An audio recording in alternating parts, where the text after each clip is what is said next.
आइए अब एक नजर डाल लेते हैं आज अखबारों के पहले पन्ने पर कौन कौन सी खबरें हैं, क्या सुर्खियां उनकी, उनको भी देख लेते हैं। तमाम अखबार है हमारे पास। जनसत्ता की बात करें तो इसके फ्रंट पेज पे है बीएसएफ ने मार गिराए 7 पाक रेंजर्स, इस खबर को यहां पर लिया है।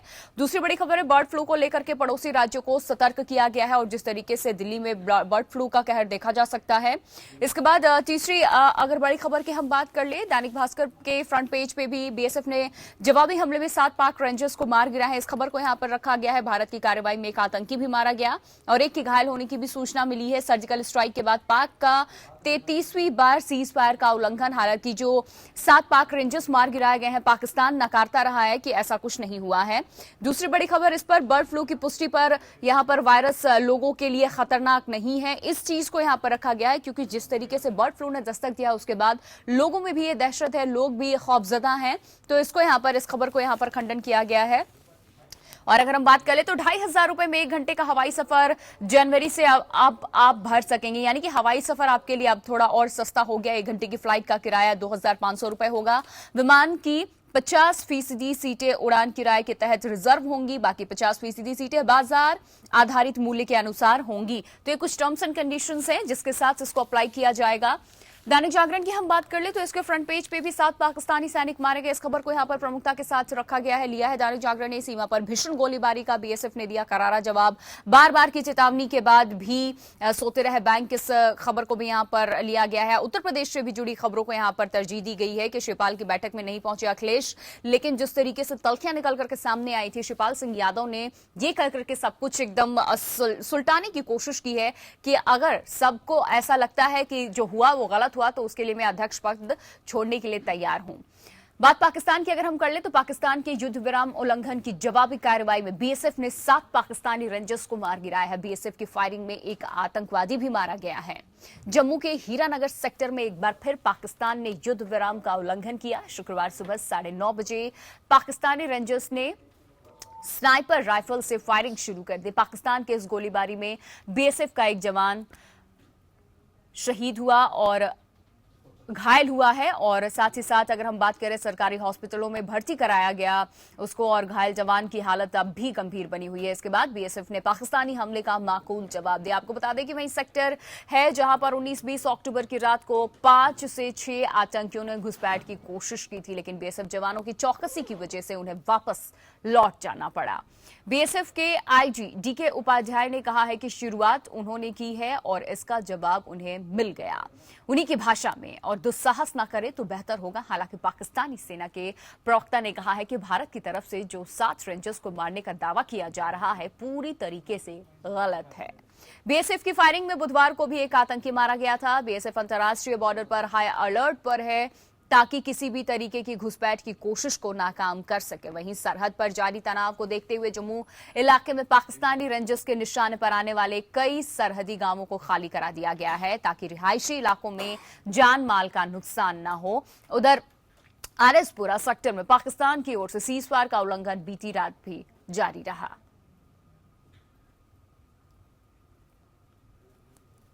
उनका मुख्य निशाना चूंकि कांस्टेबल गुरनाम ही थे, जिनकी वजह से मतलब जो है उनको भागने में मजबूर होना पड़ा था। उसके शायद उनका निशाना वही था, तो उन्होंने उसको एम करते हुए निशाना मार लिया है और इसका बीएसएफ ने मुंहतोड़ जवाब दिया है। अभी तक के प्राप्त सूचनाओं के आधार पर ये पता लगा है कि उनके 7 रेंजर जो हैं वो मारे गए हैं और 1 मिलिटेंट उनका मारा जा चुका है। पाकिस्तान जो है वो इन्फिल्ट्रेशन की कोशिश करता रहेगा। पाकिस्तान भारत की सीमा पर और एलसी पर इस किस्म की हरकत करेगा। वो कोशिश करेगा रेंजर्स से हमारे बॉर्डर सिक्योरिटी फोर्स को, हमारी सिक्योरिटी फोर्सेस को एंगेज करेगा फायरिंग से और उग्रवादियों को इन्फिल्ट्रेट करने की कोशिश करेगा कहीं ना कहीं से। और आइए इस बीच हमारे साथ हमारे स्टूडियो में सीनियर जर्नलिस्ट वीरेंद्र मेहता जुड़ चुके हैं। Good morning sir. और जिस तरीके से अभी मैंने खबरें बताई हैं, बीएसएफ ने जवाबी हमले में 7 पाक रेंजर्स को भी मार गिराया। हालांकि पाकिस्तान की तरफ से इस खबर का खंडन किया गया और पाकिस्तानियों का कहना है कि ये गलत है, यह महज अफवाह है, ऐसा कुछ नहीं हुआ है। देखिए, पाकिस्तान ने कसाब के मामले में भी कहा था कि वो हमारे यहाँ का नागरिक ही नहीं है और हमने इसको जिंदा पकड़ लिया था जी।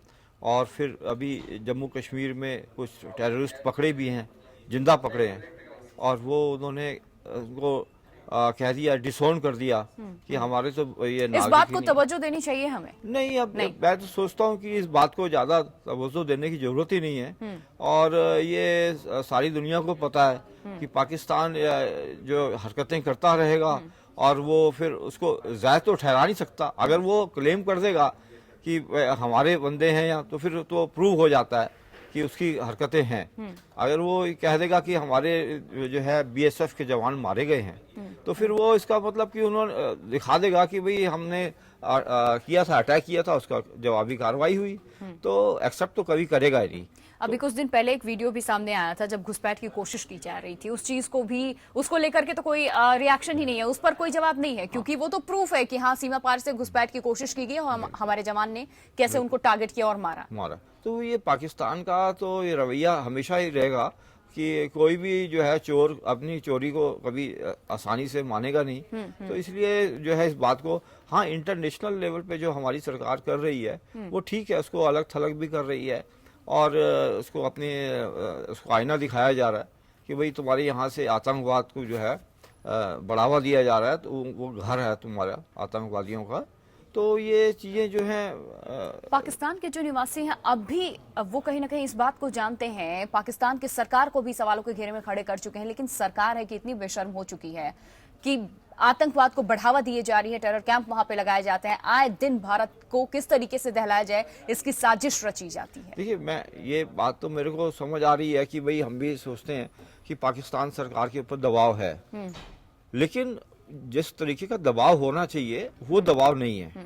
वहाँ के अभी भी कुछ प्रबुद्ध लोग, इंटेलेक्चुअल्स हैं, और दबाव तो है, देख रहे हैं आतंकवादियों का दबाव इतना ज्यादा है कि वो आतंक को बढ़ावा दे रहे हैं पाकिस्तानी सरकार। बिल्कुल, मैं कह रहा हूँ कि जो अच्छा प्रबुद्ध लोग हैं, जो इंटेलेक्चुअल हैं, उनको खुल के वहाँ पाकिस्तान में इस बात की जो है निंदा करनी चाहिए और आना चाहिए। अभी वो खुल के नहीं आ रहे, अभी भी कहीं ना कहीं उनकी जुबान जो है दबी हुई है। तो उनको सरकार को जो है चेतावनी देनी चाहिए कि अगर हुआ तो पाकिस्तान के लिए बहुत ही इंटरनेशनल स्तर पे बहुत मुश्किल हो जाएगा, उनके लिए भी खड़ा होना मुश्किल हो जाएगा।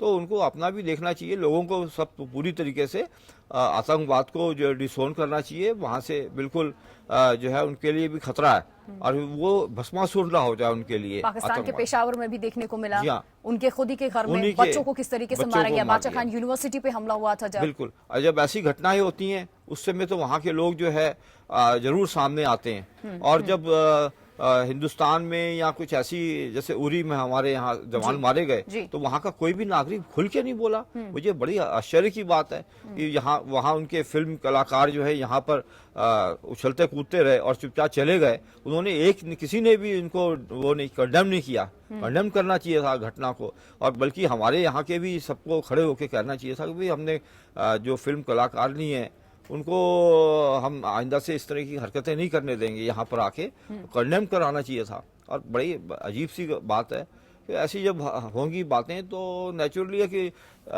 संदेह उत्पन्न होगा। अभी कल से पाकिस्तान ने भी हिंदुस्तानी मीडिया और रेडियो को भी पूरी तरीके से बैन कर दिया अपने देश में, ताकि उसकी जो काली करतूतें हैं जो भारत उजागर करता है उसके देशवासी उससे रूबरू ना हो, बरगलाया जाए पूरी तरीके से। बिल्कुल बने रहे आप हमारे साथ। इधर बात जम्मू कश्मीर में करे तो जम्मू कश्मीर में पाकिस्तान की तरफ से लगातार हो रही गोलीबारी के बाद राज्य की मुख्यमंत्री महबूबा मुफ्ती ने पाकिस्तान को खरी खरी सुनाई है। महबूबा मुफ्ती ने पाकिस्तान को चिताया है कि वो घाटी में घुसपैठ करवाने से बाज आए। सीएम महबूबा ने कहा है कि पाकिस्तान को समझाना होगा, हमें जीना मरना एक साथ है, हमारा बॉर्डर एक है, हम एक जैसे लोग हैं, भारत को पत्थर मारकर बातचीत का माहौल नहीं बन सकता। मुफ्ती ने पुलिस से भी अपील की है कि वो आतंकवादी संगठनों में शामिल होने की खातिर अपने घरों को छोड़ चुके स्थानीय नौजवानों को मुठभेड़ में मारे जाने के बजाय मुख्य धारा में लाने की कोशिश करें। बीते 8 जुलाई को सुरक्षा बलों के साथ हुई मुठभेड़ में आतंकवादी संगठन हिजबुल मुजाहिदीन के स्थानीय कमांडर बुरहान वानी की मौत के बाद कश्मीर घाटी में पैदा हुई अशांति के बीच मुख्यमंत्री ने बयान दिया। मुख्यमंत्री ने पुलिस और सुरक्षा बलों से अपील की है कि वे प्रदर्शनों से निपटने के दौरान पैलेट गन जैसे हथियारों के इस्तेमाल से परहेज करें और पत्थरबाजी को त्याग समझकर बर्दाश्त करें। महबूबा ने कहा कि घाटी में पिछले 3 महीने से जारी अशांति के दौरान पुलिस ने बहुत संयम दिखाया है, लेकिन कुछ गलतियां हुई हैं जिन पर कार्रवाई की जरूरत है। उन्होंने ये भी कहा है कि राज्य में हालात सुधरने पर ही सशस्त्र बल विशेषाधिकार कानून यानी कि अफसफा जैसे काले कानून को हटाया जाएगा। वीरेंद्र जी, महबूबा मुफ्ती ने जो कल जो बातें कही हैं उससे कितना इत्तेफाक रखते हैं आप? क्या आपको लगता है अफसफा जैसे जो कानून है वहां पे उसको उन्होंने काले कानून को बोल करके संबोधित किया है? हालांकि वहां की जो फोर्सेस है, जो आर्मी है, वो ये डिमांड करते हैं अगर ये हमसे छीन लिया गया तो फिर हमारे लिए बेहद मुश्किल होगा, हमारे यहाँ हाथ पांव बंध जाएंगे। देखिए, महबूबा के सामने भी थोड़ी सी प्रॉब्लम है। वो उन्होंने जो है किसी दबाव में ये कुछ बोला है, लेकिन पॉलिटिकल दबाव, कुछ पॉलिटिकल भी है, पॉलिटिकल तो है ही है, और तो कुछ दूसरा दबाव तो है नहीं, पॉलिटिकल दबाव ही है किसी और दूसरी बात जो महबूबा का उन्होंने पहले इस बात को जरूर पाकिस्तान की अच्छी तरह वो निंदा की है कि भाई उसको ऐसी हरकतों से बाज आना चाहिए। ये तो बहुत अच्छा उनकी तारीफ करनी होगी कि पहली दफा किसी चीफ मिनिस्टर ने जो है कश्मीर के कि पाकिस्तान को जो है खरी खरी सुनाई है। बिल्कुल, बिल्कुल। और मैं सोचता हूँ कि जो जिस कानून की वो हटाने की बात कर रही है आर्मी से, तो वो उनको भी मालूम है अगर वो हटाया तो सीधा जो है कश्मीर आतंकवादियों के शिकंजे में आ जाएगा और ये वहाँ पर अहिंसा का दौर जो है वो खत्म हो जाएगा और हिंसा शुरू हो जाएगी। तो ये जो इसके लिए बड़ा मुश्किल हो जाएगी वहाँ के नागरिकों के लिए भी। तो ये क्या कश्मीर पे पॉलिटिक्स हावी हो रही है, ऐसा लग रहा है महबूबा जी की बातों से? नहीं, कश्मीर पे पॉलिटिक्स जो है वो अब की बात नहीं, अभी की नहीं है। कश्मीर में तो पॉलिटिक्स जो है कभी से जो है चल रही है। जब ये आज़ादी के टाइम से ही कश्मीर को पाकिस्तान जो है अंतर्राष्ट्रीय स्तर पे उठाता रहा है और स्थानीय स्तर पे भी जो लीडर हैं वो भी जो है अपना वर्चस्व बनाने के लिए महबूबा पे थोड़ा सा दबाव बना रहे हैं अभी। तो अब उनको किस तरीके से उसको हैंडल करना है ये देखने वाली बात है। महबूबा मुफ्ती एक अलग अंदाज में नजर आ रही हैं जब से बीजेपी के साथ गठबंधन की सरकार वहां पे बनी है। धीरे-धीरे अलग अंदाज में नजर आती हैं और विपक्षियों के खिलाफ तेवर उनके काफी तेज होते हैं, आवाज बुलंद करती हैं, पत्थरबाजी जो वहां पे कर रहे हैं, घाटी में अशांति जो फैला रहे हैं उनके लिए खुल करके सामने आती हैं और बोलती हैं। मैंने आपसे बोला कि बड़ी अच्छी उन्होंने थोड़ी सी पहला चीफ मिनिस्टर देखा हमने जो जिसने खुल के थोड़ा सा इस मामले में आवाज उठाई है और वो मेरे ख्याल है वो फूक फूक का कदम रख रही है धीरे धीरे एकदम से अभी शांति का माहौल बनाया जाए, लोग यहाँ खौफजदा ना रहें और मौलिक अधिकारों का यहाँ पर हनन ना हो, इस चीज की यहाँ पर कोशिश की जा रही है जम्मू कश्मीर सरकार की तरफ से। बिल्कुल, आप बने रहिए हमारे साथ। प्रधानमंत्री नरेंद्र मोदी आज वडोदरा दौरे पर रहेंगे। मोदी यहाँ इंटरनेशनल एयरपोर्ट का उद्घाटन करेंगे। पीएम नवलखी मैदान में विकलांग बच्चों के लिए आयोजित कार्यक्रम में भी शामिल होंगे। वडोदरा एयरपोर्ट की खास बात यह है कि इसके interior VIP lounge, CIP lounge और रेस्टोरेंट, वेटिंग लाउंज में सारी अत्याधुनिक सुविधाएं हैं। इस एयरपोर्ट में airlines lounge, child care room, primary health centre, red channel खासकर आकर्षण का केंद्र है। इस कार्यक्रम के लिए 80 फीट लंबा, 60 फीट चौड़ा और 7 फीट ऊंचा भव्य मंच तैयार किया गया है। इसके अलावा कार्यक्रम में शामिल होने वाले 50,000 दिव्यांगों बच्चों के लिए तकरीबन 1000 फीट लंबा और 332 फीट चौड़ा वाटरप्रूफ 3 भव्य डोम बनाए गए हैं। कार्यक्रम में उपस्थित होने वाले बच्चों के लिए 2500 ट्राईसाइकिल मोटर ट्राईसाइकिल भी यहां पर तैयार की गई है। तो इधर उत्तर प्रदेश की अगर हम बात करें तो उत्तर प्रदेश में आगामी चुनाव को लेकर बीजेपी चौतरफा तैयारी में जुटी नजर आ रही है और इसी कड़ी में मोदी सरकार के 3 बड़े मंत्री आज कांग्रेस के गढ़ अमेठी में रहेंगे। धर्मेंद्र प्रधान, स्मृति ईरानी और प्रकाश जावड़ेकर इस दिन अमेठी में आज राजीव गांधी पेट्रोलियम संस्थान को देश को समर्पित करेंगे। खास बात यह है कि इस कार्यक्रम में शामिल होने के लिए अमेठी के सांसद राहुल गांधी और उत्तर प्रदेश के मुख्यमंत्री अखिलेश यादव को भी न्योता भेजा गया है। माना यह जा रहा है कि बीजेपी यूपी चुनाव से पहले इस तरीके की समाजवादी पार्टी, बीएसपी और कांग्रेस के बड़े नेताओं को चुनाव क्षेत्रों में कई प्रोजेक्ट शुरू कर उनके वोट बैंक में सेंध लगाने की कोशिश कर रही है।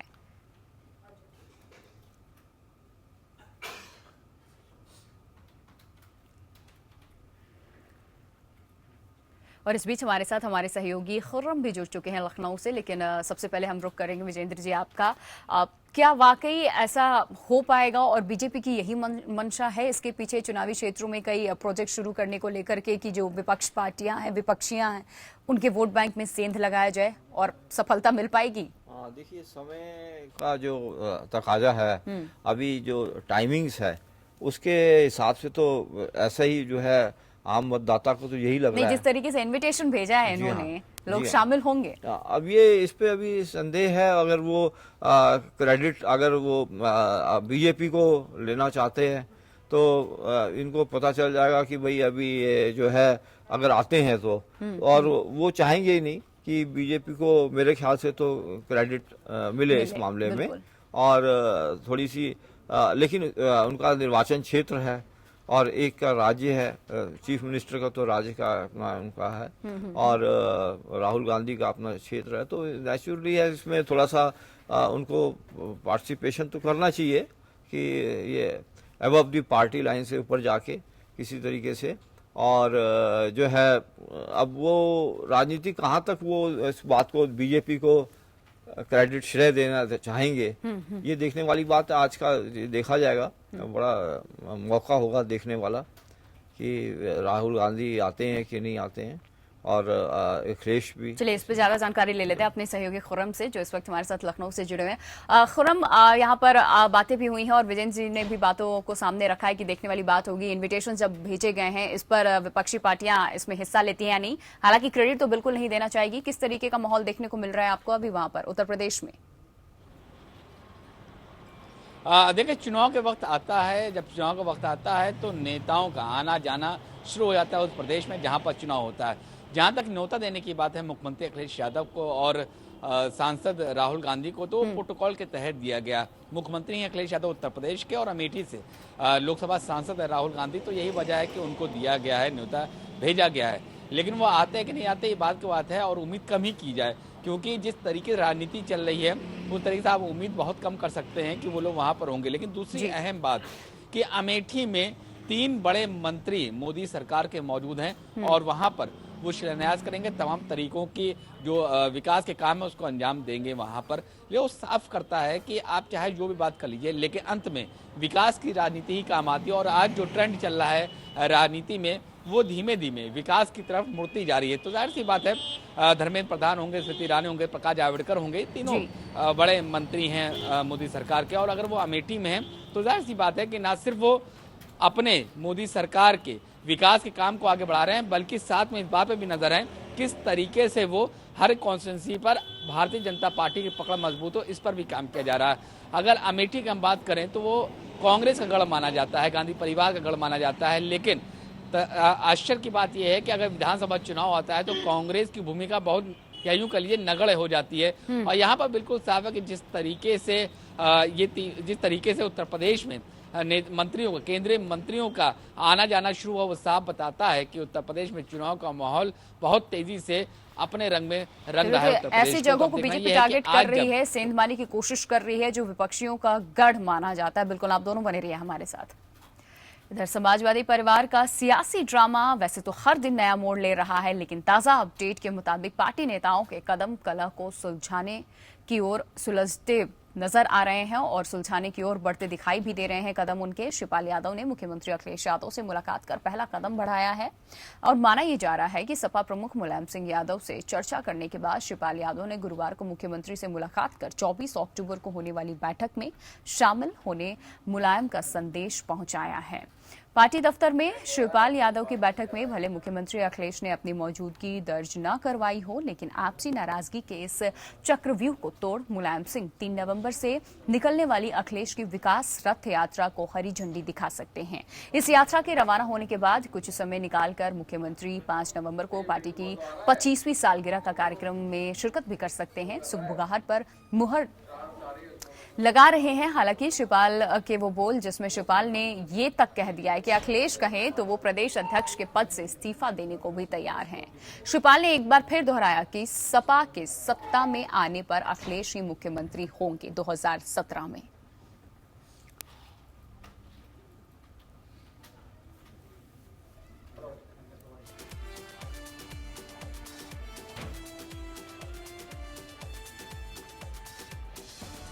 तो शिवपाल सिंह यादव ने ये बात स्पष्ट की है कि अगर बहुमत हमें मिला तो सीएम अखिलेश जो इस वक्त हैं वही 2017 में भी मुख्यमंत्री होंगे। समाजवादी पार्टी के भीतर हालांकि इस बात को लेकर के भी सुगबुगाहट काफी तेज हो गई थी, चर्चाओं में आ गया था ये सवाल कि 2017 में अगर पार्टी बहुमत से जीतती है तो मुख्यमंत्री कौन होगा, क्योंकि नेताजी से जब इस सवाल का जवाब मांगा गया तो उन्होंने ये कह के टाल दिया कि अभी चुनाव में वक्त बाकी है, बहुमत अगर मिलती है तो फिर तय होगा कि मुख्यमंत्री कौन होगा। लेकिन शिवपाल सिंह यादव शुरू से एक बात कहते रहे हैं कि सीएम अखिलेश ही हमारे अगले सीएम होंगे चुनाव के बाद भी।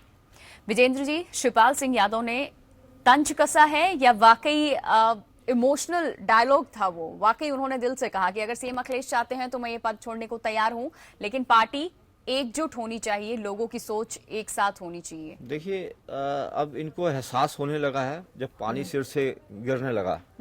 अब ये इनकी बेचारगी दिखाई पड़ती है कि बहुत नुकसान कर दिया, बहुत नुकसान हो गया इससे पार्टी को आने वाले चुनाव में। और इस समय जो है अगर इन्होंने टाइमली अगर ये इस तरीके की मतभेद एकदम खत्म नहीं किए जी। और अखिलेश के लिए भी बहुत चेतावनी है। अगर ये सोचेंगे कि मैं लेकिन अखिलेश यादव का जो रवैया है बिल्कुल अड़ियल है, वो अड़े हुए हैं। जी हाँ, ये उनके लिए भी नुकसान होगा, पार्टी के लिए नुकसान होगा। अखिलेश को अब जो है कुछ रास्ता निकाल के पैचअप का और बड़े अपने आत्मसम्मान के साथ दोनों जो पक्षों को बड़े आत्मसम्मान के साथ बंद कमरे में कुछ ऐसा रास्ता निकालना चाहिए जो मैसेज खराब गया है बहुत अब तक, वो उसकी जो है वो भरपाई हो जाए। बिल्कुल, राजनीतिक गलियारों में मतलब उनकी परिवारवाद को लेकर के भी चर्चाएं हुई, चर्चाओं का बाजार गर्म हुई है पार्टी की। रिश्तों को लेकर के भी यहाँ पर बातचीत हुई है कि शिवपाल मोहरे का काम कर रहे हैं, नेताजी की पत्नी को लेकर के भी बातें हुई। डैमेज कंट्रोल कैसे करेंगे, इनको बैठ के बहुत बड़ा कोई रास्ता निकालना चाहिए और सारे मतभेद बेहद जरूरी है, क्योंकि अगर अखिलेश यादव की बात करें तो यूथ आइकॉन के तौर पे जाने जाते हैं समाजवादी पार्टी की तरफ से। और इस बार तमाम जो विपक्षी पार्टियां हैं, कांग्रेस हो गई, बीएसपी हो गई, बीजेपी हो गई, सबके पास एक अपना यूथ आइकन है और काफी दमदार है। ऐसे में सीएम अखिलेश की अगर छवि थोड़ी भी धूमिल पड़ती है तो वोट बैंक में सेंध जरूर लगेगा। हाँ, अब इसीलिए जो अब कई तरीके की, जैसे आपने बोला कि शिवपाल सब तरीके के मतभेद बुला के और सब कुछ त्यागना चाहते हैं कि भाई जो कुछ भी है, उनको मालूम चल गया कि बहुत नुकसान हो गया इससे जो है पूरा चौपट जो है सरकार भी वो जाने वाली, पार्टी भी हो जाएगी जी। और चुनाव में तो नुकसान होगा ही, ना तो ये रहेंगे फिर उस समय। तो इसलिए अब इनको डैमेज कंट्रोल करने के लिए कुछ रास्ता निकालना चाहिए। और अब पिछले दिनों हालांकि मुलायम सिंह ने बोल भी दिया कि हमारे जो है चीफ मिनिस्टर के उम्मीदवार अखिलेश ही होंगे, तो कोशिश तो की है उन्होंने। चलिए खुर्रम से जान लेते हैं। खुर्रम, कल शिवपाल सिंह यादव ने जो बातें कही हैं सामने उन्होंने कि अगर आपको लगता है तो मैं अध्यक्ष पद छोड़ने के लिए तैयार हूं, लेकिन इस तरीके की अनबन अब बर्दाश्त नहीं होती है। और साथ ही साथ ये भी कहा है कि 2017 का जो चुनाव है अगर हम जीतते हैं तो सीएम अखिलेश ही हमारे मुख्यमंत्री होंगे। उम्मीद करें कि अब सब कुछ ठीक हो जाएगा। कह सकती हैं कि उस तरफ चल पड़ा। उत्तर प्रदेश के जो वोटर्स हैं वो कुर्बानी पर बड़ा ध्यान देते हैं कि कौन कुर्बानी करना चाहता है, और शिवपाल यादव ने वही कुर्बानी का कार्ड खेला है। उन्होंने कहा है कि अगर पार्टी चाहती है कि वो प्रदेश अध्यक्ष के पद से इस्तीफा दे दें तो इस्तीफा देने को तैयार है। उधर अखिलेश यादव कह चुके थे कि अगर उनकी बात मान ली जाए तो मुख्यमंत्री पद छोड़ने को तैयार है। तो ये सब बात बताता है कि लोगों ने अपनी बात सामने रखी है। शिवपाल सिंह यादव ने जो कार्ड खेला वो साफ बताता है कि उनकी पहली प्रायोरिटी ये है कि किस तरीके से पार्टी 2017 में वापसी कर सके।